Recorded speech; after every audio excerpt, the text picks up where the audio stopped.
Welcome to Wisdom of the World. Today's story comes from Poland. It's a Slavic story, and it's about, can the truth be bought? The story is called Right Always Remains Right, and it goes like this. Once upon a time,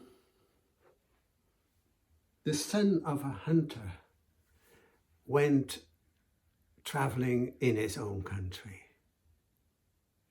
Needed to see something of the world. And he came into a bar. And there he met somebody and they got talking. And that guy said, let's call him the stranger, he said, right can always be bought. In other words, any wrong, you just put some money onto it and it'll become right. And our friend, the son of the huntsman, said, no, right always remains right. And so they got into a bit of an argument and at a certain moment said, let's put a bet on it. And the bet turned out to be that the huntsman staked his life. He says, if I'm wrong, you can kill me. But if I'm right, you need to pay me $300. So they said the way they were going to do that is by asking 3 random people that same question. So they did. They asked first a guy and he said, oh, no, definitely. Wrong can be made right by money. And then they asked a second person, said the same thing. Even a third person they asked said the same thing. Oh yeah, of course, you can buy the truth. But our friend still said, no, I have such difficulty accepting that. But the guy said, okay, you can still live, but you need to pay me money. But then there was another stranger, another guy they'd never seen came in and said, hey, you made that bet, you should stick to it. And the guy said, no, I don't want to kill this guy here. He said, well, you should do something. So he convinced him to blind our friends with an iron. So our friend was blind. And so he begged the owner of the bar to bring him to the road to town. And he dropped him off at the place where they hang people, the gallows. And he couldn't really go much further that night. He couldn't see anything. So he sat down and then he heard some noise and more noise and more noise. And then it turned out there were 3 evil spirits that gathered there on that particular night. And they say, once a year we get together. He could hear everything. We get together and we listen to each other's stories about what we have been able to do. And then the first guy said, oh, that town over there, Ramul, I have been able to sabotage the water supply. Oh, they said, oh, that's pretty good. How did you do that? Well, I did that by putting a toad, a frog, dig them deep on there where the water comes out of the soil. Oh, good. And the other one says, I have been able to make a princess slowly die.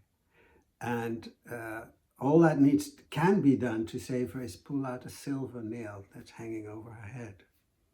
And the third one said, oh, I did this incredible thing. I made sure that somebody got blinded. That can only be undone by washing in the healing spring, not too far from here. And then the clock banged another hour and all 3 of them were gone. But our friend, the huntsman, had heard everything. So in the morning he asked people, said, where can I go to the healing spring? And nobody had time or wanted to take him. But finally an old woman took him there, an old lady. And so she took him there and he washed out his eyes, and sure enough, he could see again. Amazing. So he went to the town, Rameau, not far away, and he said, hey, I know why your water isn't flowing. Please help me. But by that time, they had had so many people trying to help them. They were sort of really fed up with it. And he said, well, just give me a few people to help dig. So they did that. And these people helped him to do the major part of the digging. And the final part, he sent everybody away and he dug himself out and he found the toad, a frog that was sitting on the spring. And sure enough, the water flowed again. The wells and everything got filled, and the people were so happy.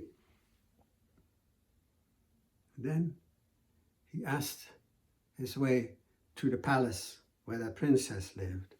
And yeah, nobody was able to heal her.